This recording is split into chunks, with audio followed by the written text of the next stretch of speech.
Here I have Samsung Galaxy Note 8 and let me show you how to disable or change the PIN on your SIM card. So at the very beginning, let's start by using your home screen. Here you have to enable the list of all applications, choose settings. Let's scroll down and choose lock screen and security. Scroll down to the bottom of the list and choose other security settings.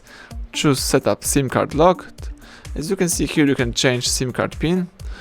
So you have to enter your current PIN to change your PIN, and now you have to enter a new SIM card to your PIN.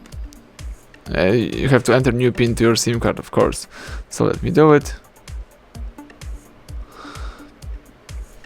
You have to do it twice just to confirm it, and you just change your SIM PIN.